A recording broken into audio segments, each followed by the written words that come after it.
하나님의 말씀 여호수아 9장 3절에서 6절의 말씀을 봉독하겠습니다.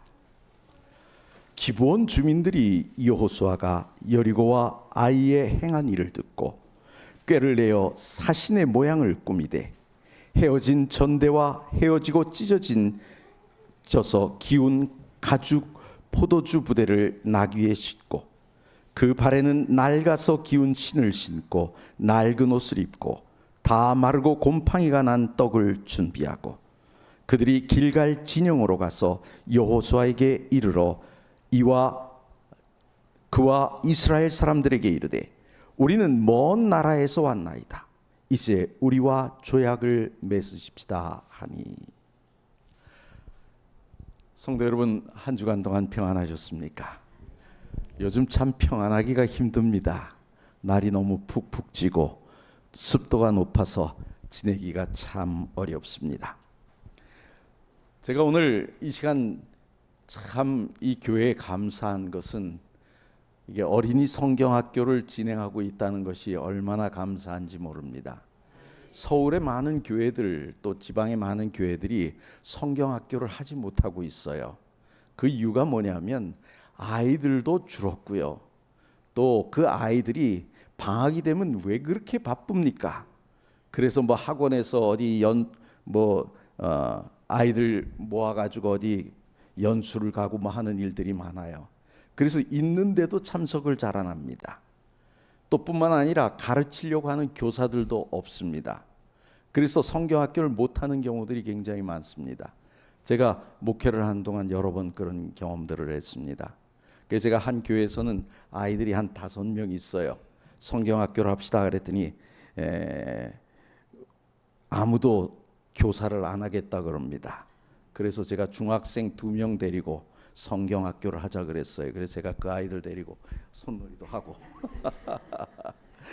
그러면서 했더니 막상 시작하니까 교우님들이 와서 얼마나 잘 도와주시든지요. 아주 음식도 맛있게 해주시고 그래서 잘 진행한 적이 있습니다. 제가 성경학교를 해본 지가 너무 오래돼가지고 제 스타일대로 성경학교를 제 멋대로 꾸며서 그 아이들에게 새로운 재미있는 경험을 하게 해준 적이 있었습니다. 근데 여기는 제가 아무 말 안 해도 이렇게 잘 진행하고 있으니 제가 얼마나 기쁘고 감사한지 모르겠습니다. 자, 오늘 이 시간에는요, 속이는 자와 속는 자, 기브온과의 조약이라는 주제로 여러분들과 함께 은혜를 나누고자 합니다. 지난 금요일에 우리가 들었던 말씀을 좀 잠깐 요약하고 지나갑시다. 아이성을 공격하는 일에 실패를 했어요. 그리고 그 다음에 성공했죠. 이 2번의 실패와 성공이 준 교훈이 무엇이었습니까? 죄를 숨기고서는 결코 하나님의 도우심을 얻지 못한다는 것이었습니다. 아간의 죄로 인해서 실패를 경험했죠. 여리고에서의 승리가 하나님의 전적인 도우심으로 이루어진 것임에도 그들은 교만했어요. 교만해지니까 어떻게 해요? 하나님의 도움을 구하지 않았습니다. 그 바람에 그들은 패배했습니다. 그래서 이 교훈이 무엇이냐? 죄는 끊어내야 하고 언제나 하나님의 뜻을 묻고 하나님의 뜻에 따라 실행해야 한다는 것입니다. 또한 어떤 교훈을 줬습니까? 한 번 실패로 낙담하지 말고 하나님을 만나 용기를 얻어야 한다는 것이었습니다. 또한 축복과 저주는 하나님의 말씀에 순종하였는가의 여부에 달려있다는 사실을 우리가 살폈습니다. 그렇다면 오늘의 말씀에서 우리가 배울 교훈은 어떤 것일까요? 오늘 우리는 아이성의 교훈을 잊게 만든 것이 무엇일까 하는 것에 대한 것입니다. 분명히 그들은 아이성의 실패를 통해서 큰 교훈을 얻었어요. 그런데 오늘의 본문을 보니까 또 그 교훈을 잊었습니다. 그 이유가 무엇일까 하는 것입니다. 그러면 여기서 우리가 먼저 서론적으로 살펴볼 것이 있습니다. 이제 여리고성과 아이성 두 성을 함락시킨 일, 그것이 어떤 변화를 일으켰을까 하는 것입니다. 가나안에 어떤 변화를 일으켜줬을까 하는 겁니다. 1절과 2절의 말씀 봅시다. 이 일 후에 요단 서쪽 산지와 평지와 레바논 앞 대해 연안에 있는 헷 사람과 아모리 사람과 가나안 사람과 브리스 사람과 히윗 사람과 여부스 사람의 모든 왕들이 이 일을 듣고 모여서 일심으로 여호수아와 이스라엘에 맞서서 싸우려 하더라 그랬어요. 자, 그럼 한번 생각해 봅시다. 이 두 번의 전투 결과를 가나안 사람들은 어떻게 보았을까요? 여리고성이 무너지고 아이성이 패배한 이 모든 것들을 가나안에 살던 많은 족속들은 어떻게 보았는가 하는 것입니다. 첫 번째, 여리고성의 함락입니다. 이스라엘 백성들이 40년간 광야를 떠돌았어요. 그때 그 광야에서의 이스라엘 백성들을 인도하신 그 하나님의 권능에 대한 소문, 그 소문은 이미 익히 들어 알고 있었어요. 한번 생각해 봅시다. 야, 이스라엘 사람들이 아침에 일어나면 하늘에서 먹을 것이 내려온대. 홍해 바다가 갈라져서 지나갔대. 물이 없으니까 반석에서 물이 솟았대. 아, 이런 얘기를 들으면 어떨까요? 놀랍지 않습니까? 이미 들어 알고 있었어요. 그런데 그 모든 소문들은 믿기 힘든 소문이었죠. 그런데 여리고성이 그냥 확 무너지는 것을 보면서 어떻게 해요? 이야, 그 소문이 거짓이 아니구나, 진짜구나 하는 걸 깨닫게 된 것입니다. 뭘 통해서요? 여리고성의 전투의 결과를 통해서요. 이스라엘은 여리고성을 향해 돌 하나 던지지 않았습니다. 한 게 뭡니까? 나팔 소리와 함께 우와 하고 소리 지른 것밖에 없어요. 그랬더니 어떻게 해요? 성벽이 무너진 거예요. 자신들의 신과는 비교할 수 없는 여호와 하나님의 권능을 그들은 목격한 것입니다. 그럼 아이성의 함락은 어땠을까요? 아이성에 두 번의 전투가 있었죠. 그죠? 첫 번째는 졌어요. 두 번째는 이겼습니다. 그 전투를 여러분, 이 가나안의 백성들은 어떻게 봤을까요? 어떤 식으로 봤을까요? 2차 전투에서 완벽하게 승리를 거둔 것을 보아서 1차 전투에서 30명의 36명의 전사자 내고 도망친 것을 뭘로 봤을까요? 와, 유인작전이었구나. 이건 고도의 전술이었구나. 그렇게 생각했을 거예요. 뭐 하려고요? 성 안에 있는 백성들을 끌어내서 바깥에서 치기 위한 유인작전으로 그들은 이해했을 것입니다. 근데 가만히 봅시다. 이스라엘 백성이나 오늘 우리는 그들이 처음에 진 것, 그 실상을 알아요, 몰라요? 우리는 알고 있어요. 그래서 우리는 실패에서 교훈을 얻고 있지만 가나안 사람들은 그것을 뭘로 봤다고요? 작전으로 본 것입니다. 전쟁의 결과만 본 가나안 백성들에게 이스라엘 백성들의 이 전투 수행 능력, 어쩌면 그 전쟁은요, 그 능력을 확인하게 해주는 계기가 되었을 것입니다. 이야, 얘네들 대단하다. 여러분들 육참골단이란 말 아십니까? 육참골단이 뭡니까? 이 칼싸움하는 무사들이 말입니다. 상대가 너무너무 세요. 상대가 너무 세면 어떻게 하는가 하면 자기 살을 일부를 내주는 겁니다. 그래서 그가 이렇게 확 치는 동안에 어떻게 해요? 그 사람의 뼈를 잘라버리는 거예요. 그래서 내 살을 내주고 상대의 뼈를 끊는다라는 말이 육참골단이에요. 아마 그들은 그랬을 거예요. 36명이 죽은 사건을 통해서 뭐래요? 몇 명의 목숨을 내어주고 그들을 이끌어내서 전멸시켰다.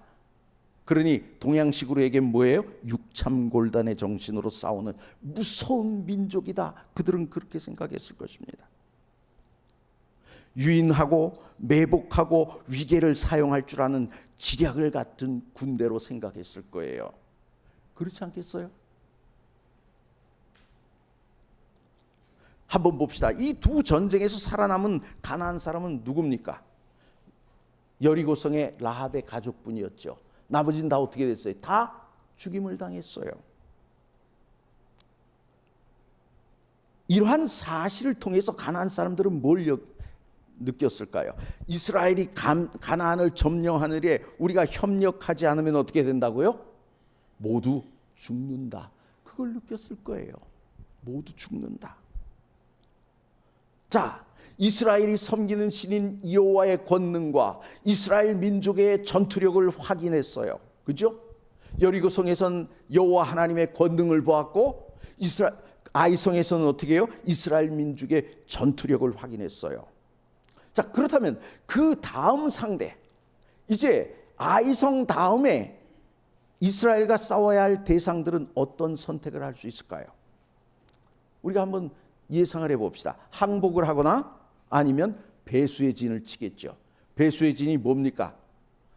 물을 뒤로 하고 싸우는 거예요. 내가 저 사람들 죽이지 못하면 어떻게 된다? 물에 빠져 죽든지 저 사람들 칼에 죽든지 둘 중에 하나다. 항복을 하거나 배수의 진을 치고 싸우거나 둘 중에 하나입니다. 자신들의 삶의 터전을 빼앗아 살려고 하는 그들의 이스라엘의 의도를 알고 있었기에 그들은 항복을 선택할 수 있었을까요? 없었을까요? 이건 쉽지 않은 결정이에요. 그러면 오늘 아까 읽었던 말씀에 나오는 가나안의 6 왕은 무엇을 선택을 했을까요? 그들은 동맹을 맺습니다. 그리고 어떻게 해요? 이스라엘과 맞섭니다. 여러분, 우리가 아브라함이 가나안 땅에 도착했을 때 어땠는 줄 아십니까? 그때는요, 부족 국가였어요. 마을마다 추장이 왕이에요. 그런데 이제 야곱의 후손, 야곱과 그의 가족들이 애굽에 가 있는 동안에 어떻게 됐어요? 그 부족 국가들이 합쳐져서 조금씩 커진 나라들이 된 겁니다. 사실 6 왕이라고 해봤자 그렇게 큰 왕들은 아니에요. 근데 그들이 어떻게 해요? 혼자서는 상대할 수 없으니 어떻게 해요? 동맹을 맺고 이스라엘과 맞서는 것입니다. 그럼 한번 여기서 봅시다. 동맹을 맺은 왕들은 서로 그동안 어떤 관계에 있었을까요? 그들은 족속이 달라요. 이해관계가 달라요. 그러니까 서로 갈등 관계에 있었던 것입니다. 근데 그들이 갈등 관계였지만 여리고성과 아이성의 멸망 소식으로 그들은 어떻게 했어요? 하나님과 이스라엘을 대항하는 일에 연합한 것입니다. 자, 한번 우리가 여기서 우리 삶에 한번 적용시켜 생각해 봅시다. 그리스도인들이 하나님의 은혜로 그들의 삶에서 승리를 얻었다면 그 승리를 마귀는 어떤 방법으로 볼까요? 여러분, 마귀는요, 이것은 전면적인 전쟁을 벌이자는 초대장, 다시 말하면 선전포고로 여기는 것입니다.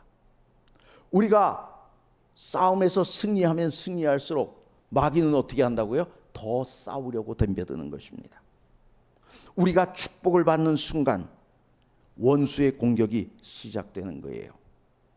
그래서 가만히 보면 축복과 싸움은 언제나 동행합니다.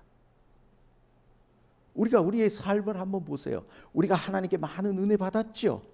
그런데 하나님께 많은 은혜도 받았지만 마귀의 시험도 어떻게 됐어요? 많이 받았어요. 그래서 가만히 보면 우리의 삶이 그러하더라는 것입니다.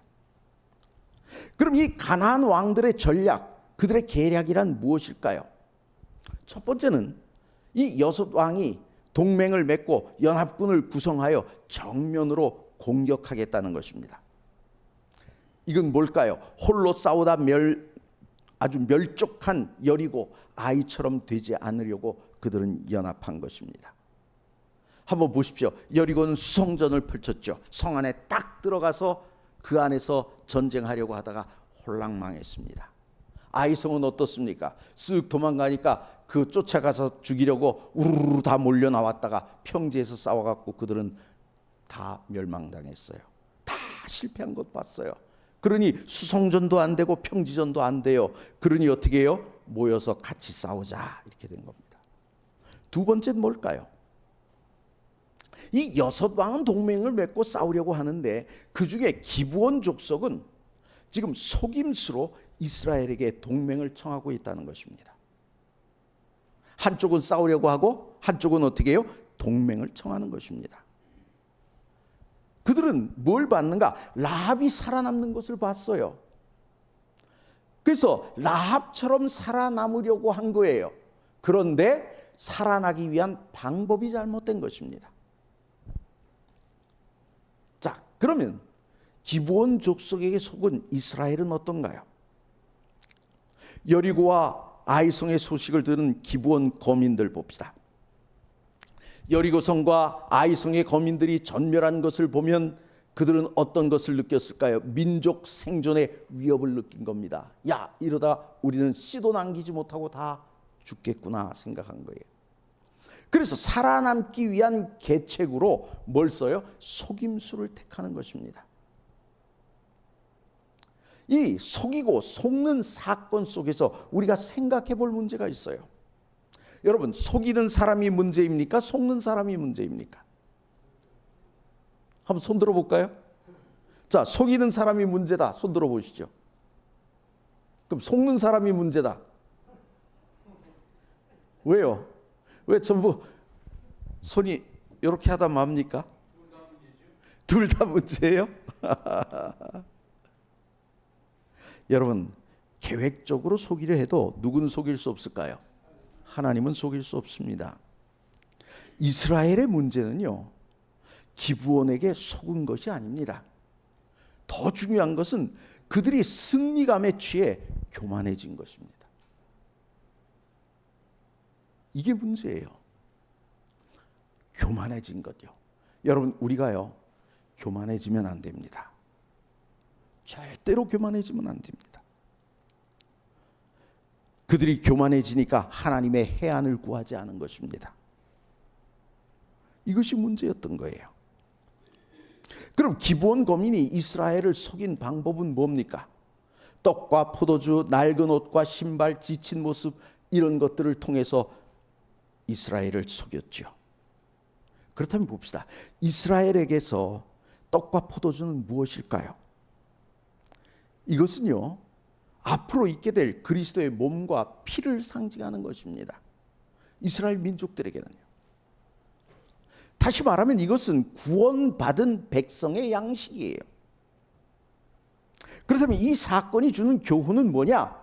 마귀는 지금도 변질된 떡, 변질된 포도주로 교회를 오염시키고 성도들을 병들게 한다는 것입니다. 오염된 진리로 우리를 병들게 해요.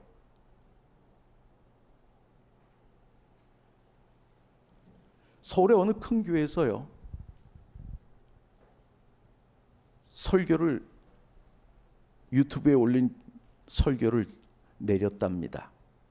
왜 내렸을까요? 이게 좀 창피한 얘기를 좀 하십시다. 목사들이 많은 책을 봅니다. 많은 책을 참고하는데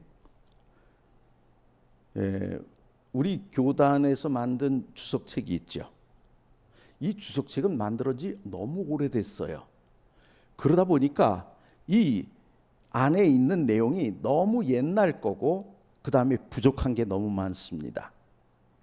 그러다 보니까 어쩔 수 없이 최신에 나온 그 책들을 활용할 수밖에 없어요. 그러다가 뭘 잘못했는가 하면 우리 교리와 다른 부분을 그만 그대로 옮겨서 설교를 한 거예요. 그럼 그것이 정설이 되면 될까요? 안 될까요? 안 돼요. 그러니 유튜브에 올린 설교를 내릴 수밖에 없었던 것입니다. 목사가 설교할 때 가장 힘든 것이 뭐냐면 진리를 알아보는 눈이에요. 우리가요, 일요일교회 목사님들이 만든 책도 정말 우리가 그 성서적 진리 속에서 보면요, 굉장히 놀라운 설교문들, 그 다음에 연구 내용들이 많아요. 반면에 잘못 보게 되면, 그럴듯하게 넘어가다 보면 우리가 잘못된 교리에 물들 수도 있다고 하는 사실입니다.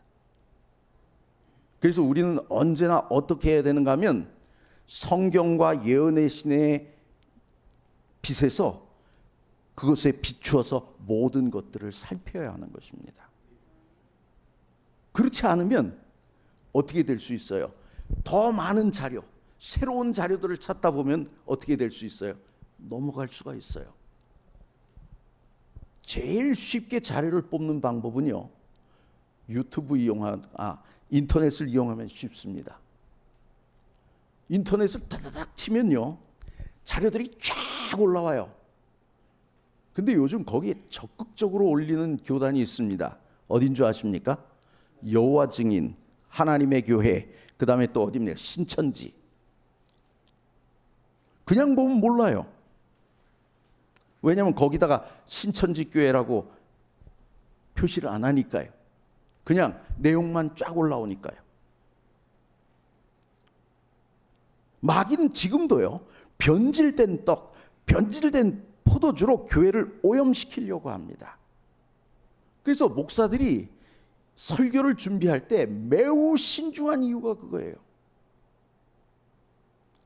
그렇게 안 하면 안 돼요. 제가 신학을 공부하러 올라왔는데 그 당시에 교회 이 삼육대학 안에서 굉장히 말씀 묵상을 하는 그런 운동들이 있었습니다. 제가 어느 한 팀에 가서 말씀 묵상하는 걸 봤어요.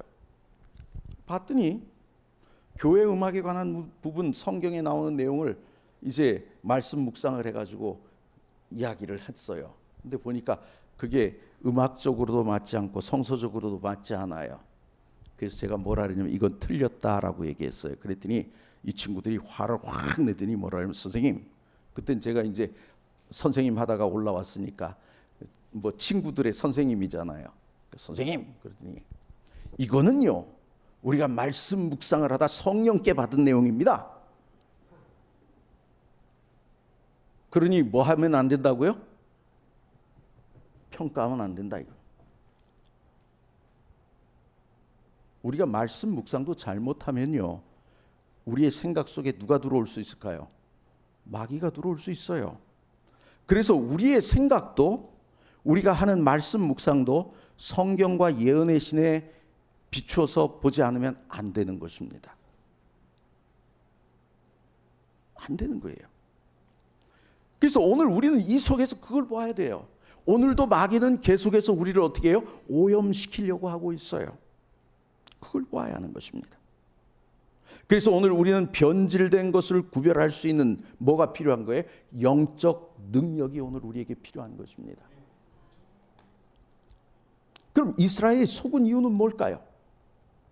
첫째는 이해타산입니다. 둘째는 실질적 내용을 보지 못했다는 거예요. 세 번째는 여호와께 묻지 않은 것입니다. 자, 이 세 가지를 우리가 좀 깊이 있게 살펴봅시다. 이스라엘이 속은 이유, 첫 번째가 뭐라고요? 자신들의 이해타산입니다. 8절의 말씀 봅시다. 그들이 여호수아에게 이르되 우리는 당신네 종들이니이다며. 여러분, 이거 달콤합니까? 씁쓸합니까? 여러분 어떠세요?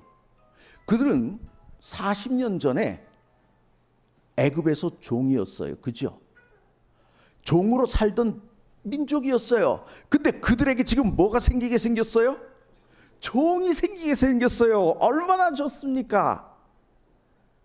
옛날에는 두들겨 맞으면서 나무 패고 뭐 그랬잖아요. 벽돌 굽고 그랬잖아요. 근데 이젠 뭐 하면 돼요? 뒷짐 짓고 얘들아 물 길러 오너라. 그럼 되는 거예요.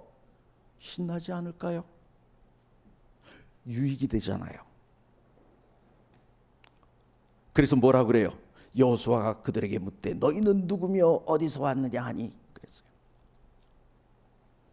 자, 기브온 사람들의 말을 듣고 이스라엘이 먼저 생각한 것은 뭘까요? 자신들의 유익입니다. 내게 무엇이 유익이 되느냐, 이것부터 생각한 거예요. 자, 여러분 기억하십시오. 그리스도인들은 옳은 것과 유익한 것 중에 하나를 택해야 한다면 뭘 택해야 합니까? 너무나 당연한 얘기예요. 옳은 것을 선택해야 돼요. 근데 우리 마음은 뭘 택하고 싶죠? 유익한 걸 택하고 싶어요. 달콤하거든요. 아주 달콤하거든요.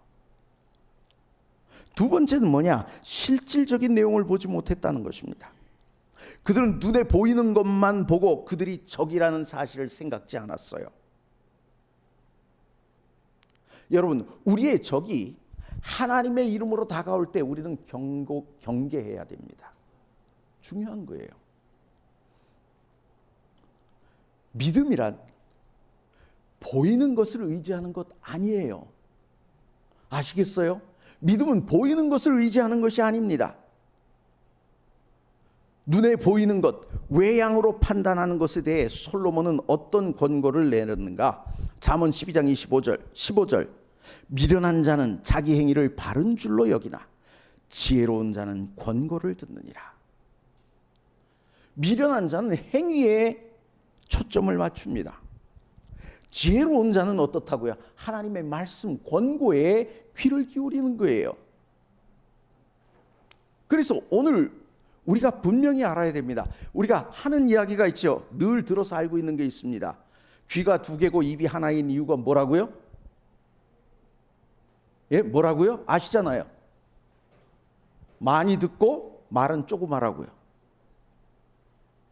근데 듣는 건 요만큼 듣고 말은 아다다다다다다 합니다. 그래서 문제가 생겨요. 교회 안에 문제들이 대부분 어떤 데서 옵니까? 여기에서 오는 거예요. 여기에서요. 말 함부로 전해가지고요. 그렇게 해서 됩니다.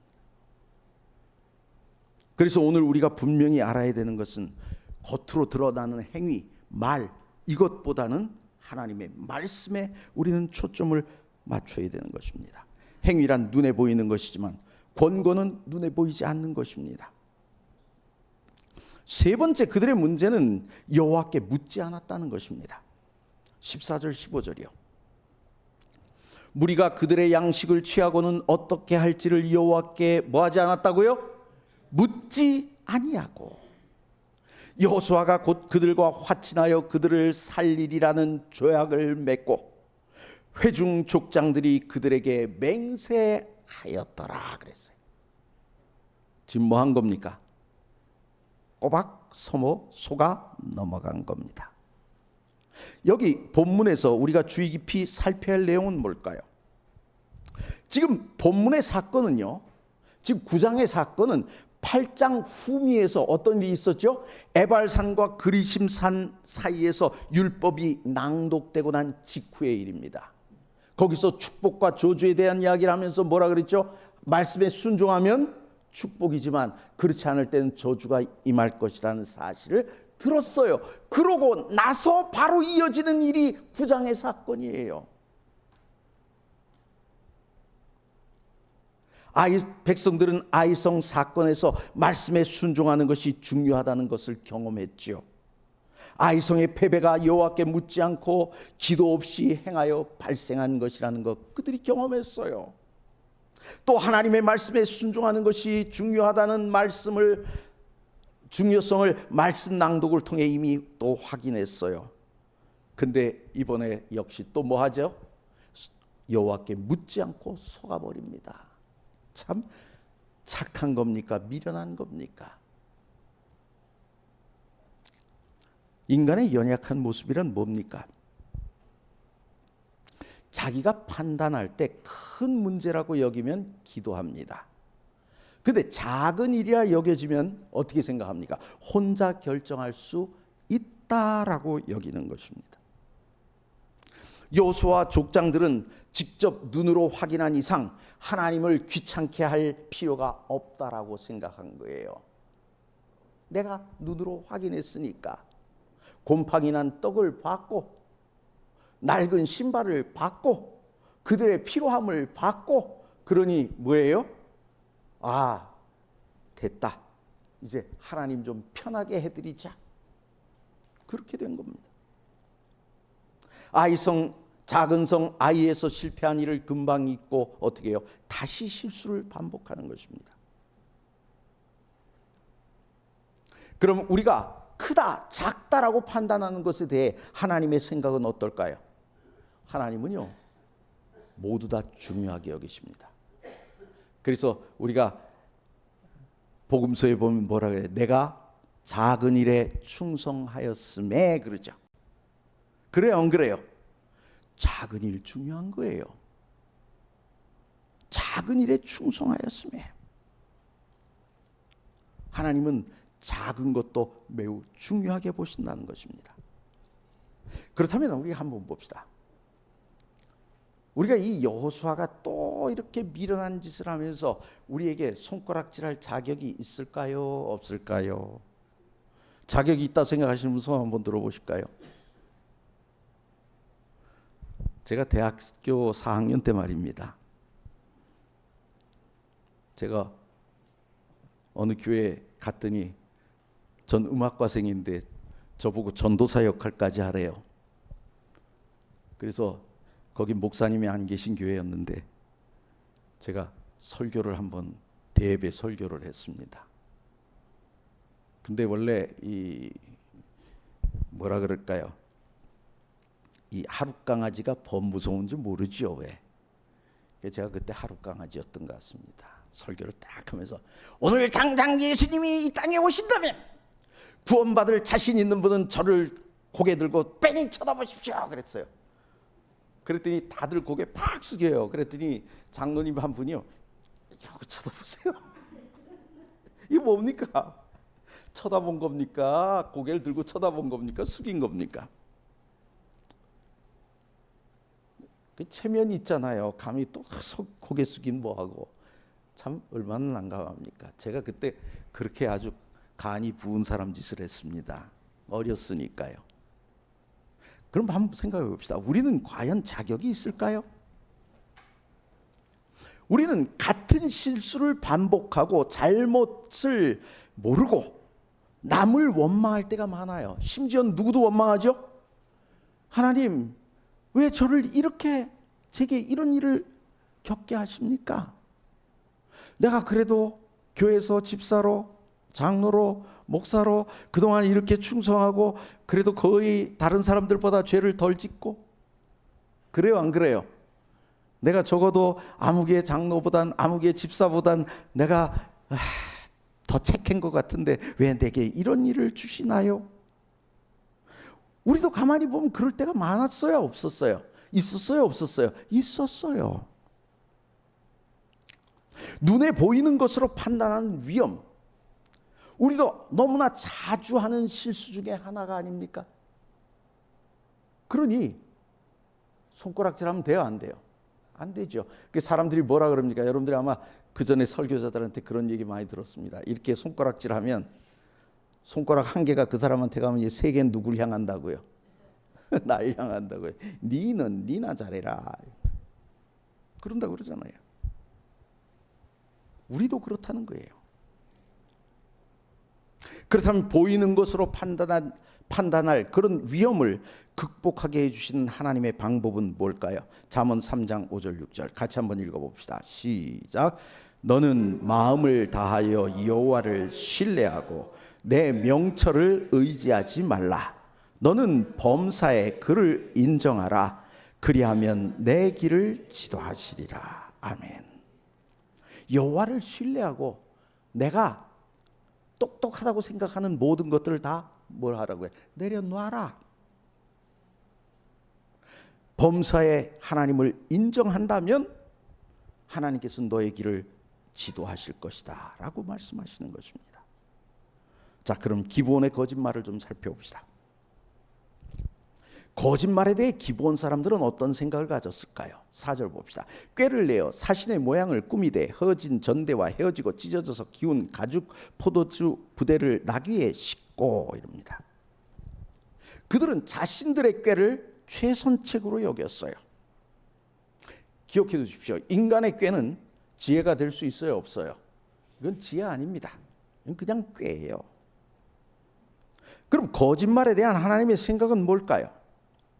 잠언 12장 22절 거짓 입술은 여호와께 미움을 받아도 진실하게 행하는 자는 그의 기뻐하심을 받느니라 그랬어요.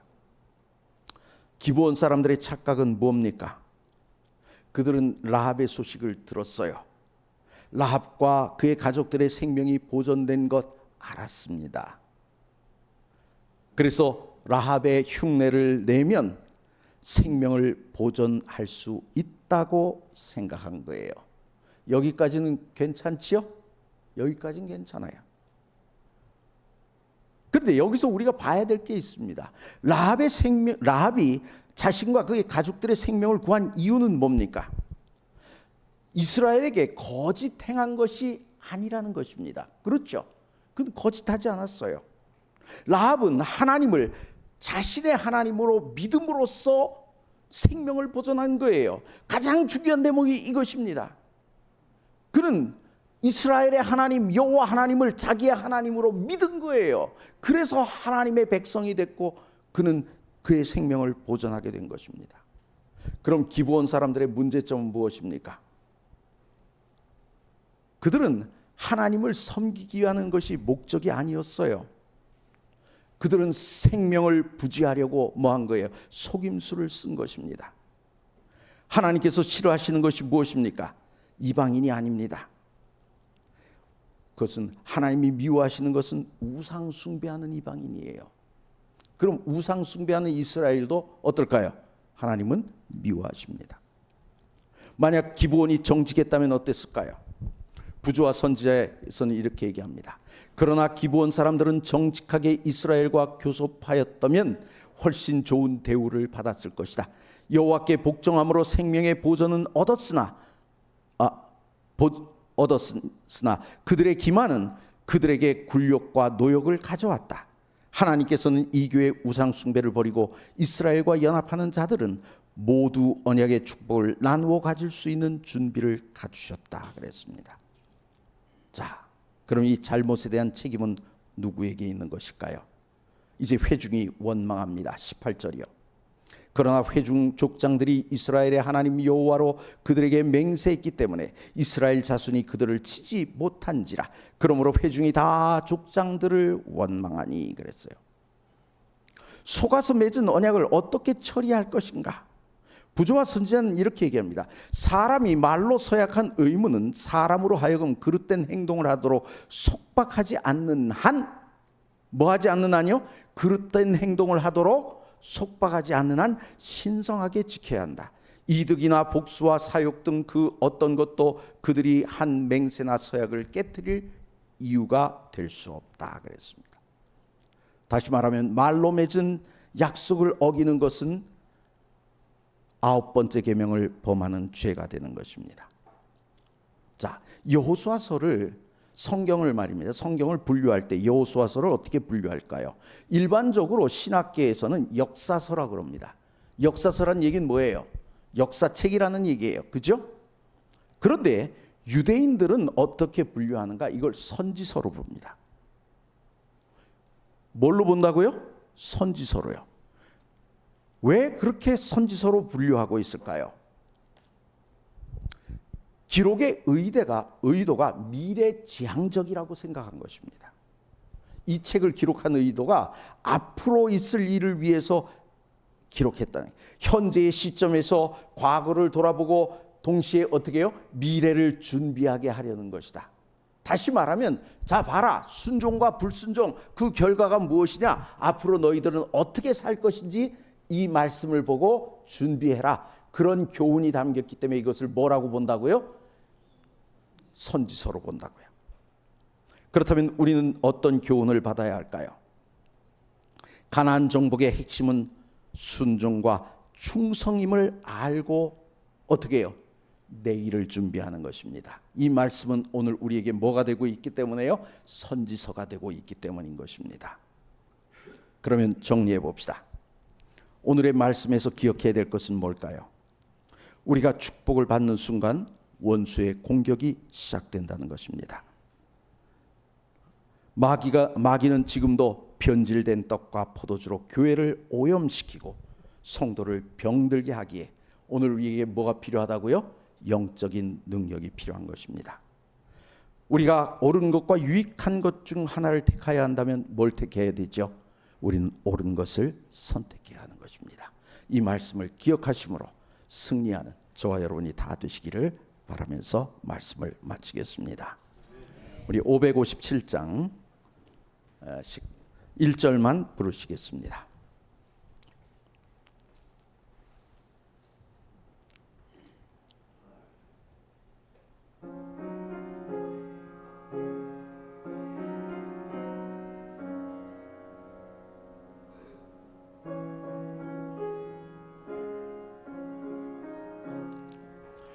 내 모든 시험 무거운 짐을 주 예수 앞에 아뢰이면 근심에 쌓인 날 돌아보사 내 근심 모두 맡으시네. 무거운 짐을 나 홀로 지고 견디다 못해 쓰러질 때 불쌍히 여겨 구원해 주리 은혜의 주님 오직 예수. 거룩하신 하나님 아버지 은혜를 감사합니다. 이 무더위 속에서도 저희들을 지켜주시고 오늘 이 자리에 우리 함께 모이게 하시고 말씀을 통하여 교훈을 얻게 하시며 우리가 조금만 마음을 풀어놓아도 마귀가 우리를 넘어뜨리려 하고 있음을 우리가 알게 하여 주셨사오니 감사합니다. 거룩하신 하나님 아버지, 우리가 언제나 옳은 것과 유익한 것 중에 옳은 것을 택할 수 있는 지혜를 갖게 하시고 하나님께 묻고 주님의 말씀에 따라 순종하는 우리 모두가 다 되도록 은혜 베풀어 주시옵소서. 거룩하신 하나님 아버지, 지금 저희 교회에서는 성경학교가 진행 중입니다. 가르치는 교사들에게 지혜를 주시고 그들에게 능력을 더하시며 이곳을 찾는 모든 어린이들이 이 성경학교를 통하여 복을 누릴 수 있게 하여 주시옵소서. 거룩하신 하나님 아버지, 우리 김 장로님의 상처를 빨리 아물가하여 주셨음을 인하여 감사합니다. 이제 문 집사님의 그 상처도 주여 직접 안수하시고 치료하여 주셔서 속히 나와 함께 찬양하며 기뻐할 수 있도록 은혜 베풀어 주시옵소서. 저희들이 이제 각자의 처소로 돌아갑니다. 가는 길 지켜주시고 이 밤 편히 쉬게 하시며 내일 우리가 다 나와 다시 한번 주님께 영광 돌릴 수 있도록 우리의 발걸음을 인도하여 주시옵소서. 우리를 사랑하시는 예수 그리스도의 이름으로 간절히 기도드리옵나이다. 아멘.